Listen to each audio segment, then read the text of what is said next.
Thank you, everyone. Um, I'm going to talk about my experience with using primarily Twitter for a new module that I designed about a year ago. So that module is specifically about social media, actually. I teach in the Communications and New Media department. Is that necessary? Maybe? Yes, yes. The recording is. Oh, because you're recording everything. Yeah. So. Okay, okay. Sorry about that. Thank you for your patience. I just managed to disconnect all this. Oh my goodness. Okay. Oh, I have to hold it. Okay.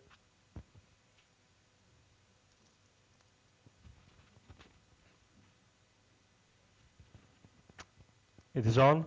Okay.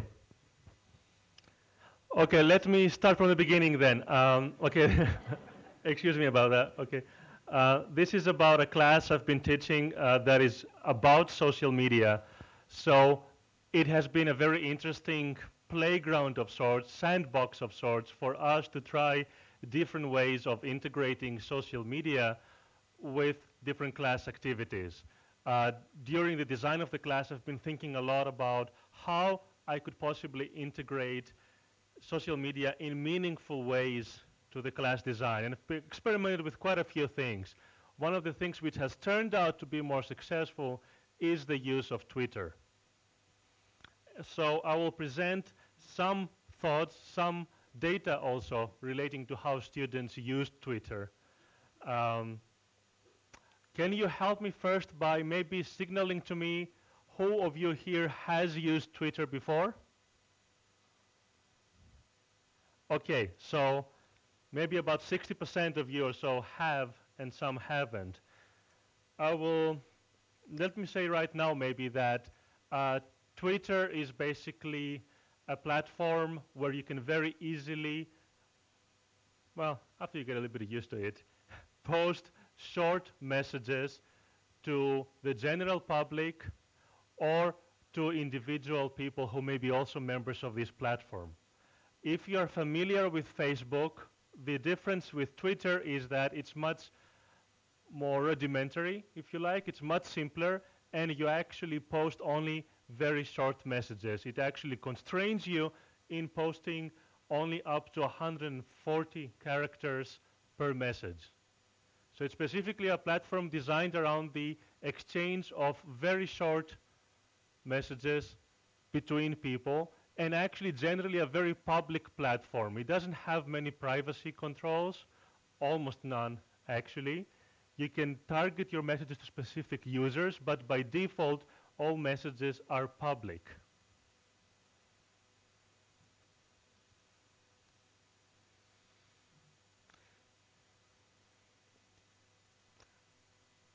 I think it's interesting, before I talk about any of this, to think about the use of laptops in the classroom.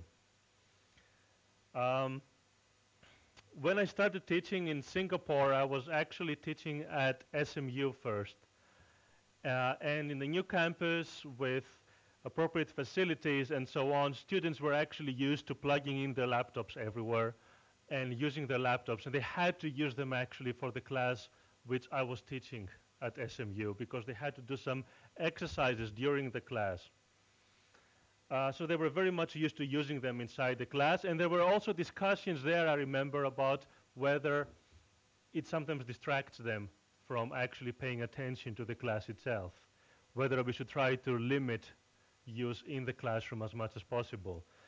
When I joined NUS, now here's a much bigger campus, many different buildings. Some of them are new, some of them are quite old, and they were not designed with the specific purpose of classroom use of laptops, right?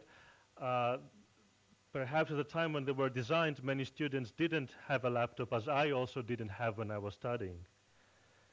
Um, Now, what happens is, right, that some students still nevertheless try very much, insist in using their laptops. They really want to use them as much as possible, maybe for taking notes, right? Maybe sometimes for actually interacting with others, sometimes obviously also for doing things they find to be currently more interesting or entertaining than the actual lecture. Now, how do you react to that? Do you allow students to use laptops in the class? Do you sometimes feel a bit bad about it? Is there anybody here actually who doesn't allow them to use laptops in the class? Would you mind sharing with us?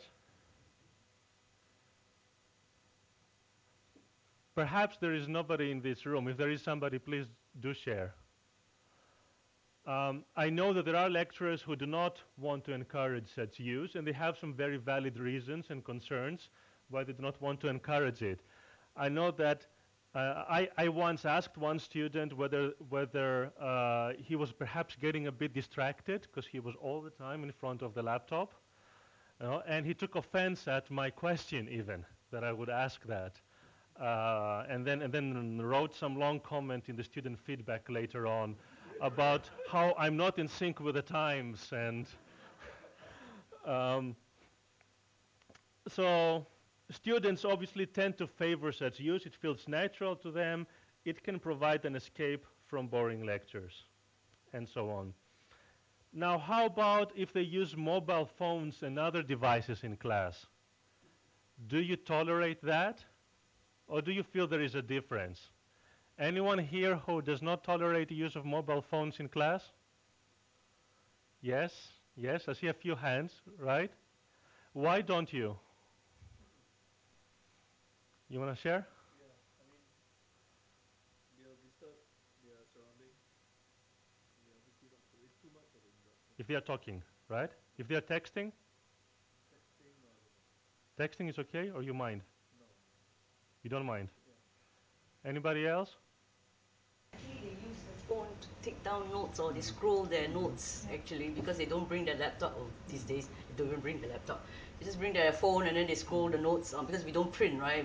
We're supposed to be green environment, so they just download, and they're actually looking at the notes and taking notes in their handphone, notes much faster than I can. And so, yeah, in that context, yeah, by all means, use the handphone. That's interesting you mentioned that, actually, because other lecturers I've spoken to sometimes say that generally, as you saw from the few hands here, sometimes they take offense, or generally they discourage the use of mobile phones and other such devices because they assume that the students are communicating, texting maybe, on something that is not related to the class, probably some personal communication. It does happen that perhaps increasingly they start using it also for note-taking, even for looking up stuff online relating to the class as the phones become smarter. Sometimes the 3G network will perform better than the campus network.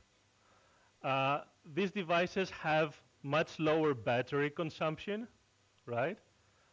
Which is very important again for classrooms which are not equipped with power outlets everywhere for all students. So there is definitely advantages to using such devices. And the students in this class I will talk about now actually use them all the time, for better or worse. So one of my thoughts is, what is appropriate technology for student discussion and participation in class or out of class? Obviously, as educators, right, and some of us have also technical background, even those who do not, we have some ideas about what the software or the technology should support, right? We think it should allow for threaded discussions maybe. It should allow for us to track a discussion.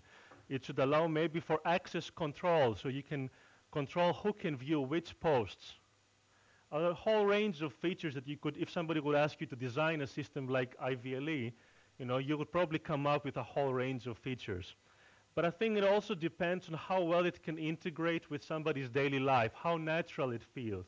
Because it should feel more or less as natural as it feels to communicate interpersonally.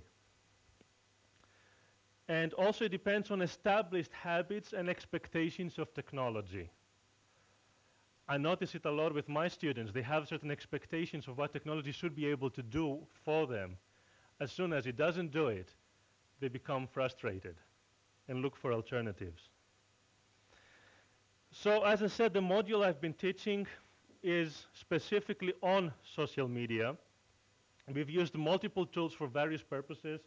wikis, Facebook, Twitter, YouTube, Delicious, Google Wave, tools you know and tools you might not know, for various purposes, to upload content, to tag and content, to share links, to share sometimes maybe some essays. Also, what I will focus on for in-class participation and discussion. And another interesting thing about the module is that I've tried to make everything as open as possible.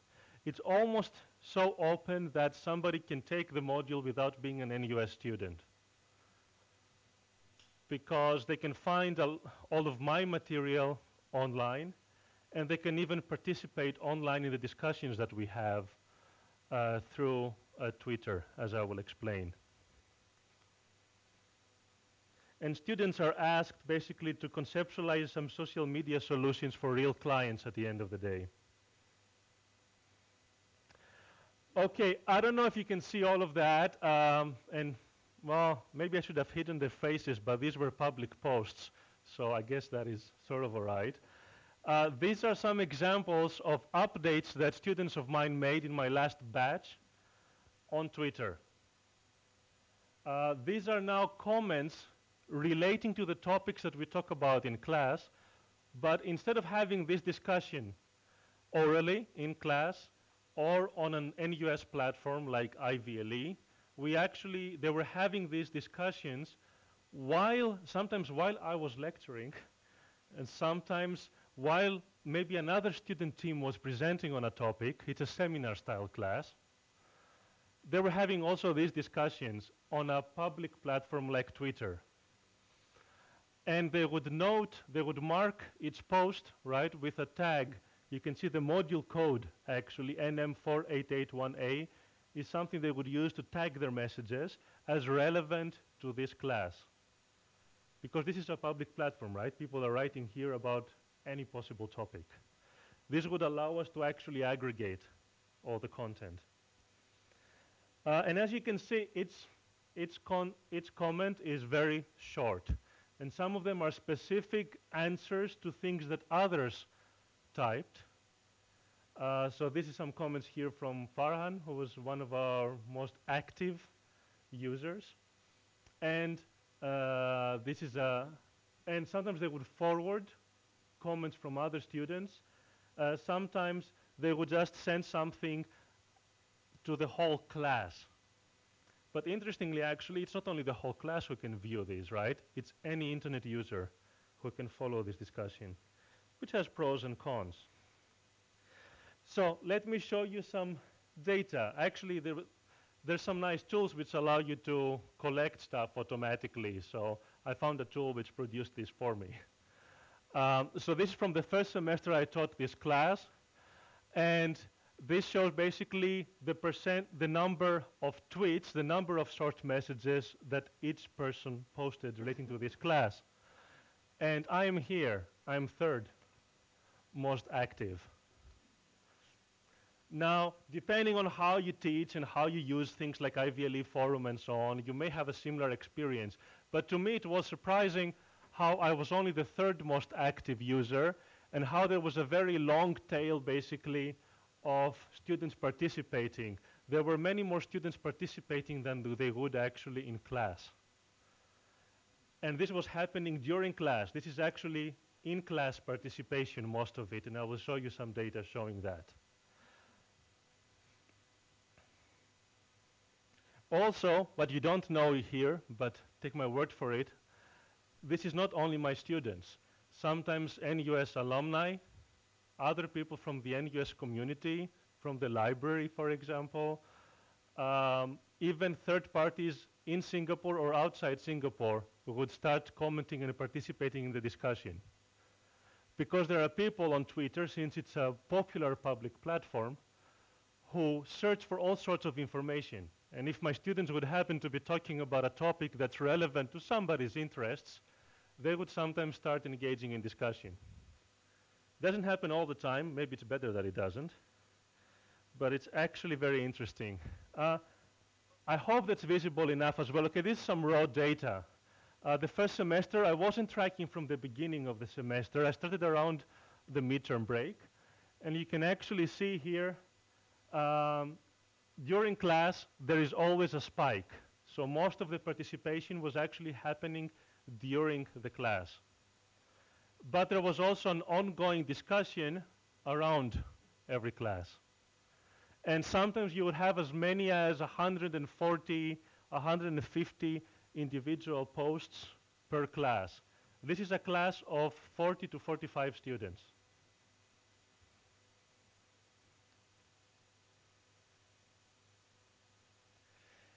Okay, now, since I taught this class for one more semester, just for a point of comparison, the second time I taught this class, I contributed about the same number of messages on the platform, and I'm down here. Right, so I wasn't even influencing very much the discussions that were going on anymore. I couldn't even follow a lot of the discussions that were taking place. I would try after the class or the next day to catch up a bit on what they've been talking about. And sometimes realize that the discussion that was going on Twitter would actually diverge a bit maybe from what I was talking about in class, sometimes in interesting ways.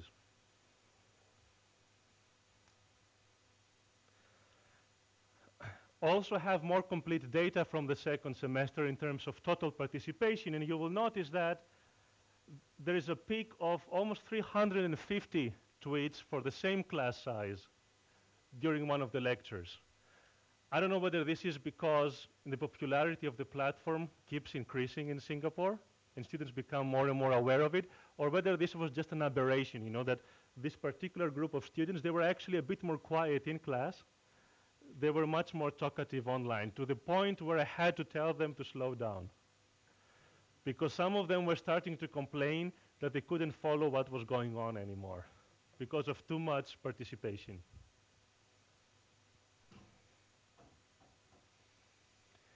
Okay, there's a lot I can say about this, but I've tried to summarize some main points from this experience. One, you know, I think this has led to increased participation because it is easy to use, because by leveraging on existing platforms which are already popular, students get much better access at them and at zero cost to me or to NUS. Right? Because for platforms like Twitter, there is already a lot of tools available which make it easy for students to access Twitter on their mobile phones, on their laptops, on their iPads, some of them now, whatever device they happen to be using. Also, the fact that actually this is an interesting thing here, the fact that this platform is very simple and limits you to posting only very short messages. You cannot post anything longer than 140 letters. The fact that it limits you like that, I think, lowers the bar for participation to the point where more students are perhaps encouraged to voice an opinion or express a concern or ask a question very briefly without feeling like they need to sound more educated and elaborate while doing so. Like, I don't know if you have the expression, but I've had whether you've had this feeling, but I've had this feeling sometimes when I try to post something on the IVLE forum. I think I can maybe answer a student question very briefly, but then I think maybe I should explain it better. You know, I have the space to do it, and I do it. I think students sometimes feel the same, right? Like they're afraid about whether they're going to sound smart, whether they're going to sound dumb, whether their comment is maybe very brief, how to express it best. If the platform tells you, well, you can only say something very brief anyway, they tend to be more spontaneous and tend to feel like they can contribute. There's actually research on that, about lowering the bar to participation. It's also a back channel that can operate in parallel. Actually, my students have been participating more while being more quiet in class, right? And they've been having their own chats around a topic while not disturbing other discussions that were going on in class in parallel. There is a trade-off. The trade-off is that, as some of them admitted, they find out that they are not as good multitaskers as they thought they were. Sometimes they get distracted and they have trouble following everything. Okay, there are some interesting examples of how opening up the discussion outside the classroom has been helpful.